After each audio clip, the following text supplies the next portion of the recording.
ଅସୁବିଧା କ'ଣ ଅଛି ନା ଖାଇକି ତ ଆସିଲା ସବୁ ଦିନ ଦିଟା ବେଳେ ଆସିକି ହୋଟେଲରେ ପଇସା ଖର୍ଚ୍ଚ କରି କାହିଁକି ଘରେ କ'ଣ ଯାହା ରୋଷେଇ କରୁଛ ମୋତେ ହବ ନା ଯେତିକି ରୋଷେଇ କରିଦେବ ଆଉ ଯେତିକି ବଢ଼ିଛ ତମେ ହେଇଯିବ ହେଇଯିବ ତାହେଲେ ବ୍ୟସ୍ତ କାହିଁ ହେଉଛ ନାଇଁ ବ୍ୟସ୍ତ ହେଇଯିବେ ହେଉଛି ମୁଁ ଖାଇ ବସିଥିଲି ବୋଲି ବ୍ୟସ୍ତ ହେଉଛି ନା ମୁଁ କ'ଣ କହୁଛି ଅଧାରୁ ଉଠେ ମୋତେ ଖାଇବାକୁ ଯିବ ତମେ ଖାଇସାରିଲେ ମୋତେ ଖାଇବାକୁ ଦେବ ତମ ବାପା ଖାଇଲେ ତାଙ୍କ ଚାରିଟା ବାସନ ଖାଇବାକୁ ଯାଇଥିଲେ ତାକୁ ଧୋଇ ତାପରେ ତମ ମା ଖାଇବାକୁ ବସିଲେ ତାଙ୍କୁ ଚାରିଟା ବାସନ ଖାଇବାକୁ ଯାଇଥିଲେ ତାକୁ ଧୋଇ ଛୁଆ ଦିଟା ଆମର ଖାଇଲେ ଚାରିଟାରେ ଆଠଟା ବାସନ ତାକୁ ଧୋଇ ମୁଁ ଖାଉଛି ଚାରିଟା ବାସନ ଖାଇସାରେ ଧୋଇ ତମକୁ ଖାଇବାକୁ ଦେଲି ଚାରିଟା ବାସନ ତାକୁ ଧୋଇ ବଂଶର ଯାକ ତିନି ବଙ୍ଗ ତ ଖାଇବ ଇଏ ତିନି ବଙ୍ଗରେ ଏତେ ବାସନ କୁସନ ଧୋଇ ମୋତେ ଚାକରାଣୀ କରି ଘରୁ ପୁରା ପ୍ଲାନ୍ କରିছে ମୋତେ ଭାତ କେମିତି ବାସନ ମଝି ମଝି ନେଇ ଏଇଥିପାଇଁ କହୁଛୁ ମୋ ବୋଉ କହୁଥିଲା ପିଲାଦିନ ମୋର ଏସବୁ ଆମର ଏତେ ବାସନ ବହୁତ ବଞ୍ଚିବି କାନ୍ଦନା କହୁଛି କ'ଣ କହିବାକୁ ତମେ ଚାହୁଁଛ କୁହ ତମେ ତମେ କ'ଣ ଚାହୁଁଛ ଯଦି କିଛି ଭୁଲ ନ ବୁଝିବ ମତେ ମୁଁ ଖାଇବାକୁ ବସି ଗୁଣ୍ଡାଏ ଖଣ୍ଡେ ଗୋଟେ କାଟିକି ନେଇଯିବା ଗୁଣ୍ଡାଏ ଖଣ୍ଡେ ନେଇଛି ଆସନା ସାଙ୍ଗ ହେଇକି ଚାରିଟା ବାସନ ଖାଇଦିଅନ୍ତି ଆଉ ଡବଲ ମତେ ବାଜିବାକୁ ପଡନ୍ତାନି ଉଚ୍ଚିଷ୍ଟ ଭୁଞ୍ଜାଇ କଟୁକ୍ତି ହସିବେ ସ୍ୱାମୀ ମାରିବେ ନାଟ ସ୍ୱାମୀ ମାରିବେ ନାଟ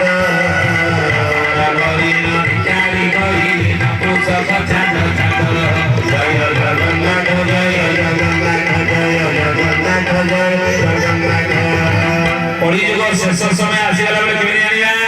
ଉଚ୍ଚିଷ୍ଟ ଦେଇ ଯେତେବେଳେ ସ୍ତ୍ରୀ ତା ସ୍ୱାମୀର ଅଇଁଠା ସ୍ତ୍ରୀର ଅଇଁଠା ସ୍ୱାମୀ ଯେତେବେଳେ ଖାଇବା ଦେଖିବେ ଜାଣିବେ କଳିଯୁଗ ଶେଷ ଆଗରୁ ସ୍ୱାମୀର ଅଇଁଠା ସ୍ତ୍ରୀ ଖାଇବ କିନ୍ତୁ ଯେତେବେଳେ ସ୍ତ୍ରୀର ଅଇଁଠା ସ୍ୱାମୀ ଖାଇବ ଆରମ୍ଭ ହେଇଯିବ ଆପଣ ଜାଣିବେ ଏଇଟା କଳିଯୁଗ ଶେଷ ବେଳେ ହେଲା ଆଉ ଉଚ୍ଚିଷ୍ଟ ଦେଇ କଟୁକ୍ତି ବସିବେ ଖରାପ କଥା କହିବେ ସ୍ୱାମୀকে ମାରିବେ ମାଡ଼ ଆଜିକାଲି ସ୍ତ୍ରୀ ଲୋକମାନେ ସ୍ୱାମୀকে ମାଡ଼ ମାରିବା କିଛି ବିଚିତ୍ର କଥା ନୁହଁ ଯୋଉ ଭାଇମାନେ ବସନ୍ତି ଯଦି ନୂଆ ବାହା ହେଇଥିବେ ପଚାରନ୍ତୁ ଗୋଟେ ଅଧେ ଖାଇଥାଇ ତା ପରାକରଣ ଭିକାରୀ କହିବେ ନପୁଂସକ ଛାଡ଼ିଥିଲା ଯଦି ନପୁଂସକ ଆଉଥର ଏଠି ନା ମାନେ ଆପଣ କେହି ଦିଅକୁ ଦିଅନ୍ତୁନି ଆପଣମାନେ ବହୁତ ଭଲ ମୋ ଭୁବନେଶ୍ୱର ମାଆମାନଙ୍କର କଥା କହୁଛି ଆପଣମାନେ ବହୁତ ଭଲ ବୁଝିଲେ ଅଚ୍ୟୁତାନନ୍ଦ ମହାପୁରୁଷ କହିଲେ କଳିଯୁଗ ଶେଷ କରି ଜାଣିବ ଆଉ ବୋହୁ ହେବ ଘରେ ମାଲିକ ଶାଶୁ ଶ୍ୱଶୁର ମୋ ଘର ଦ୍ୱାର ତୁମେ କିଏ ସେ ଆଉ ମୋ ଘର ଦ୍ୱାର ତୁମେ କିଏ ସେ ଆଉ ମୋ ଘର ଦ୍ୱାର ତୁମେ କିଏ ସେ ଆଉ ଆଚ୍ଛା କହିଲେ ଦେଖି ଆଗରୁ 50 ବର୍ଷ ତଳେ ଘରର ମାଲିକ କିଏ ଥିଲା ଶାଶୁ ଶ୍ୱଶୁର ଝିଅଟେ ଯେତେବେଳେ ବାହା ହେଇକି ଶାଶୁଘରକୁ ବିଦା ହଉଥିଲା ତା ମା ତାକୁ ବୁଝେଇକି ପଡୁଥିଲା ମା ଲୋ ତୁ ହିତା ଦୁଇ କୂଳକୁ ହିତା ଦୁଇ କୂଳକୁ ପିତା ଶାଶୁ ଘର ଦେଖି ଚାହିଁକି ଚଳିବୁ ଶାଶୁକୁ ନ ପଚାରିକି କୁଟା ଖଣ୍ଡକୁ ଦିଖଣ୍ଡ କରି ବୋଲୁ ଲୋ ମା ସେ ଝିଅଟେ ମଧ୍ୟ ଶାଶୁକୁ ପଚାରି ସବୁ କାମ କରିଲା ମା ଆଜି କେତେ ଚାଉଳ ରୋଷେଇ ହବ କେତେ ଲୋକ ଖାଇବେ ଉଷୁନା କରିବେ ନା ଅରୁଆ କରିବେ ନା ପଚାରି କରୁଥିଲା ଏଇଖିଣା କୋଉ ଝିଅ ବାହା ହେଇକି ଶାଶୁଘରକୁ ବିଦା ହେଲା ବେଳେ ତା ମା ଏମିତି ତାକୁ ବୁଝେଇ ପଡୁଛୁ ନା ଶାଶୁ ମନ ନେଇକି ଚଳି ଶାଶୁକୁ ପଚାରି କରିବୁ ନା ଆଉ ବୁଝେଇ ପଡୁନା କେତେ କାମ ବୁଝେଇ ପଡୁଥିବେ ଯେ ସେ ବହୁତ ଭଲ କିନ୍ତୁ ଆଜିକାଲି ବାବା ଜାଣିଛ ମୋ ଝିଅକୁ ମୁଁ ଏମିତି ଟ୍ରେନିଂ ଦେଇଛି ସେ ଏଠୁ ଗଲେ ସେଠି ମାଲିକ ହବ ବରଂ ବାହାଘର ଦିନ ଆଗରୁ ଝିଅକୁ ବୁଝଉଥିଲା ତା ମା ସ୍ୱାମୀ ମନ ନେଇକି ଚଳିବୁ ମା ଏଇକିଣା ବାହାଘର ଦିନ ପୁଅକୁ ତା ମା ବୁଝଉଛି ବାବାରେ ତୋ ସ୍ତ୍ରୀ ମନ ନେଇକି ଆଜି ଠାରୁ ଚଳିବୁ ରେ ଧାନ ପୁଅ ସାଙ୍ଗେ ସାଙ୍ଗେ ଉତ୍ତର କାହିଁ ମୁଁ ତା ଘରେ ହଜେଇ ଆଣିକି ରହିବି ନା କ'ଣ ନା ନାଇଁ ତା ମନ ନେଇକି ତୁ ଚଳିବୁ ଚଳିଲେ ତୋର ମଙ୍ଗଳ ସହିତ ଆମର ମଙ୍ଗଳ କାହିଁ କ'ଣ ଏଇ ବିଷୟ କରିଦେବ କି ନା କ'ଣ ନ କରିବ କହୁନୁ ଦହିବା ତ ତମ ଦି ଜଣଙ୍କ ଭିତରେ କହୁଛ ଯଦି କଳିଦୁରିଆ ଝଗଡ଼ା ହେଇକି ଗାଡ଼ିଆ ପିଟା ହେଲା ଇଏ ମହିଳା କମିଶନରେ କେସ୍ କରିଦେବ ଯେ ତୁ ତ ଘୋଷଣା ହେଇକି ଯିବୁ ଆମେ ବୁଢ଼ା ବୁଢ଼ୀ ଦିଟା ଘୋଷଣା ହେଇଯିବୁ ନା ତେଣୁ ତା ମନ ନେଇକି ଚଳିଗଲେ ବାବା ଏହା ଯେ ହଉ ଅଚ୍ୟୁତାନନ୍ଦ ସେଇ କଥା ମାଳିକାରେ ଲେଖିଲେ ବୋହୁ ହେବ ଘରେ ମାଲିକ ଶାଶୁ ଶ୍ୱଶୁର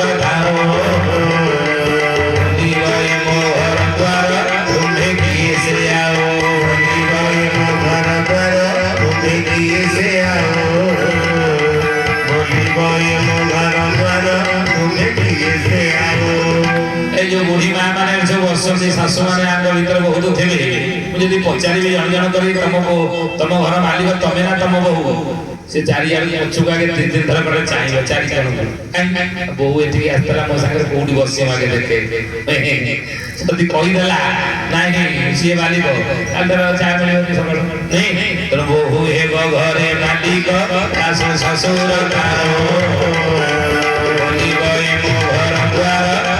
किए से आओ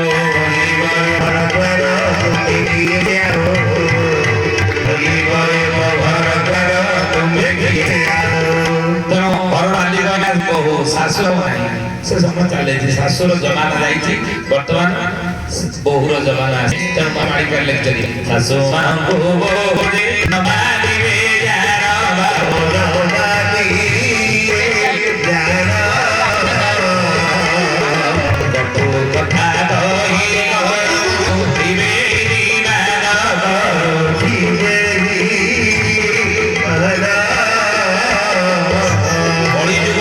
समय आसीगला बोले केजे जानिबा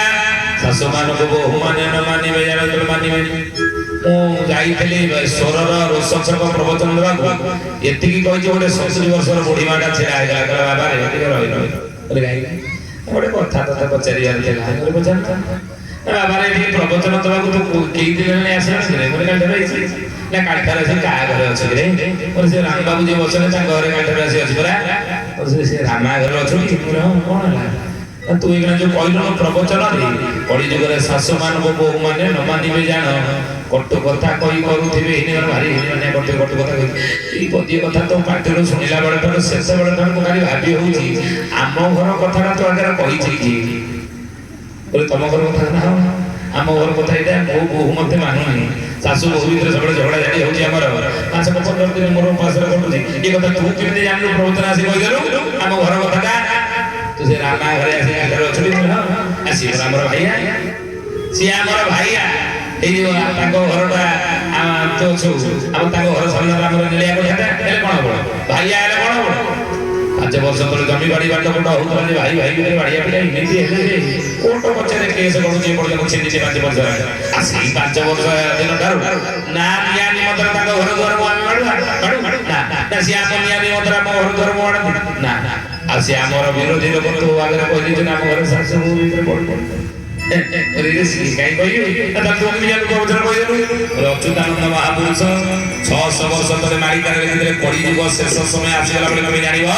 शाशु मान हो जे न मारी रे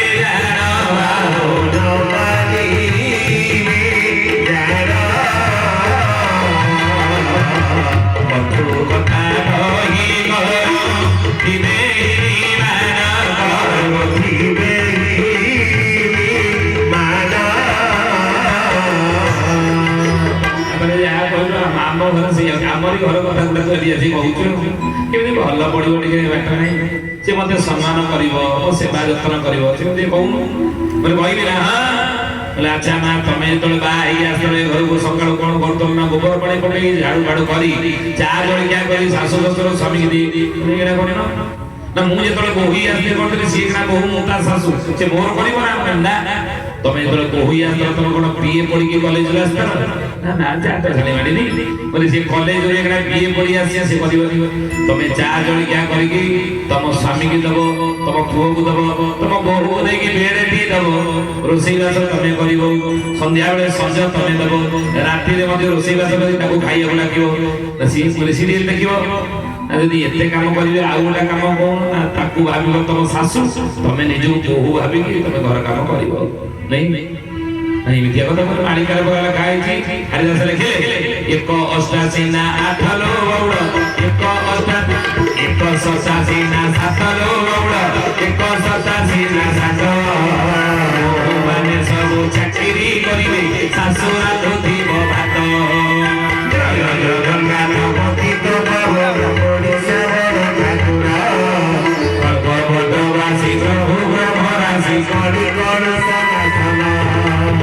मोबाइल तमे रोषेईबास करना एते काम जदि करिवे आ उल्टा काम काई बाकी रखले कोन कर देबी ताकू भाबी से मो सासु मुता बहु ही जीवे बोला ନା କହୁନ ମୁଁ ଯେତେବେଳେ ବୋହି ଆସିଥିଲି ମୋ ଶାଶୁ ଶୋଇଲା ବେଳେ ରାତିରେ ଯାଇକି ତା ଗୋଡ଼ ଟିକେ ମୋଡ଼ିଦିଏ କହୁନ ତାକୁ ଯଦି ଭାବି ମୋ ଶାଶୁ ତା ଗୋଡ଼ ଟିକେ ମୋଡ଼ିଦିଅନ୍ତି ଯଦି ସେତିକି କରିପାରିବ ହେ ମା ତମ ବୋହୁ ତମ ନା ତା ବାପ ଘରେ ଯାଇକି ପ୍ରଶଂସା କରି ତମକୁ ପ୍ରଶଂସାରେ ପୋତି ପକେଇବ ମୋ ଶାଶୁ ଭଳିଆ ଶାଶୁ ଖଣ୍ଡମଣ୍ଡଳର କାମ ମତେ ଆଗରେ କୋଠାକୁ ଖଣ୍ଡକୁ ଦି ଖଣ୍ଡ କରିଦିଏନି ପ୍ରଶଂସା ପୋତି ପକେଇବ ତମ ବୋହୁ ତା ପାଦ ଯଦି ଏତିକି ମୋଡ଼ିଦବ ପାଦ ମୋଡ଼ିବ ଲକ୍ଷଣୀଟା 5 ବର୍ଷ ହେଲାଣି ପୁଅ ବାହାଘର କରିଦେଲି ଭାବିଥିଲି ବୋହୁ ଆସିଲେ ବୋହୁ ସେବା ପାଇବି ପରସା ପାଇବି ଅଲକ୍ଷଣଟା ପାଦ ଦେବା ଦିନଟାରୁ ମାସକ 15 ଦିନ ପରେ ଉପାସରେ କଟୁଛି ଯେତିକି ରାଗ ତା ଉପରେ ଆମର 5 ବର୍ଷ ହେଲାଣି ଅଛି ଯଦି କହୁଛ ତା ଗୋଡ଼ ମୋଡ଼ିବା କଥା ଆଜି ରାତିରେ ଏମିତି ତା ଗୋଡ଼ ପାଖରୁ ଆରମ୍ଭ କରିବି ତା ବେକ ପାଖରେ ଯଦି ଶେଷ ନ କରିଦେବି ମତେ ଚିହ୍ନିବ ଅଚ୍ୟୁତାନନ୍ଦ ମହାପୁରୁଷ ମାଳିକାରେ ଏଇ କଥା ଲେଖିଲି ବୋଲେ କଳିଯୁଗରେ ବୋଲେ ଆଚ୍ଛା ମା ଆଚ୍ଛା ତମ ପୁଅ ଥିବ ତାକୁ କହୁନ ତମ ବୋହୁ ଯଦି ଏମିତି ତମକୁ ହଇରାଣ କରୁଛି ନା ପୁଅ ଏଠି ଅଛି ମୁଁ ରାହୁଲ ଆମ ପୁଅ କଲିକତାରେ ଚାକିରି କରିଛି ମୋ ଘର ସରଳ ରସ ବୋଲେ ଘରକୁ ଆସୁନି ନା ଆସେ ମାସ ଥରେ ଆସେ 2 ଦିନ ରହି ପଳେଇ ପଇସା କର କହୁନ ନା 2 ଥର କହିଲି 3 ଥର କହିଲା ବେଳକୁ ପୁଅ କହିଲା ମା କଲିକତାରେ କୋଉଠି ରହୁଛି କଣ ଖାଉଛି କୋଉଠି ଶୋଉଛି ତମେ କେହି ବୁଝିବାକୁ ଚେଷ୍ଟା କର ଘରେ ପାଦ ନ ଦଉଣୁ ତୁ କହିଲୁ ତମ ସ୍ତ୍ରୀକି ବୁଝା ସେ ମତେ ଏମିତି ଗାଳି ମନ୍ଦ କରୁଛି ମାସକୁ 15 ଦିନ ମୋର ଉପାସରେ କଟୁଛି ଲୋକ ସିଏ କହୁଛି ତମ ମାଆକୁ ନେଇକି ମୁଁ ଚଳିପାରି ମତେ ନେଇକି ମୋ ବାପ ଘରେ ଛାଡ଼ି ଦିଆସ ନହେଲେ ସାଙ୍ଗରେ କାଲି କଥା ନେଇକି ଯାଏ କଣ କରିବି ଠିକ କରିଛି ଆଉ ଘରକୁ ଆସିବିନି ଆର ମାସକୁ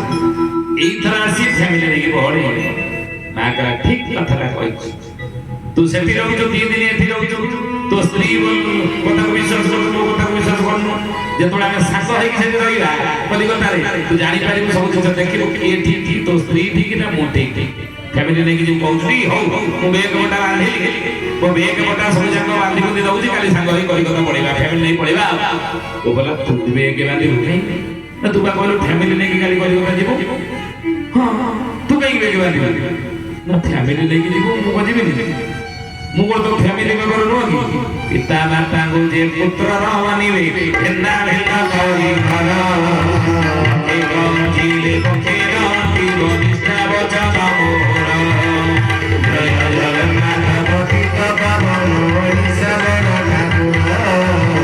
ଭଗବତବାଣୀ ପ୍ରଭୁ ପ୍ରଭରାତି କରି କରୁ ସନାତନ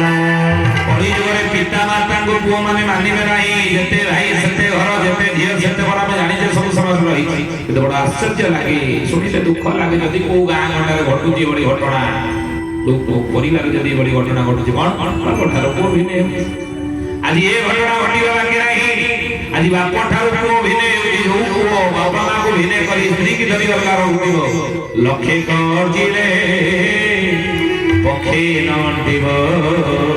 ନିଷ୍ଠା ବଚନ ମୋର ମାସକୁ ସେ ପୁଅ ଚାକିରି କରି ଲକ୍ଷେ ଟଙ୍କା ରୋଜଗାର କରୁଥାଉ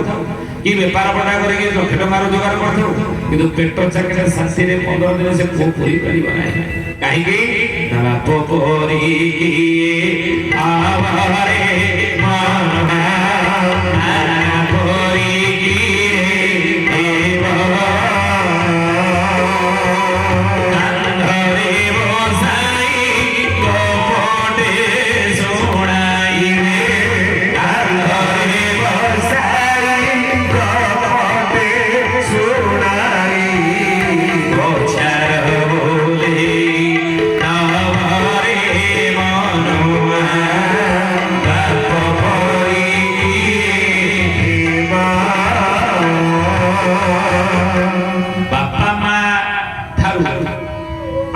ଦୁନିଆରେ କିଏ ଅଛି ଯେ ନିଃସ୍ୱାର୍ଥ ଭଲ ପାଇବା ଛୁଆକୁ ଦେଇପାରିବ ନା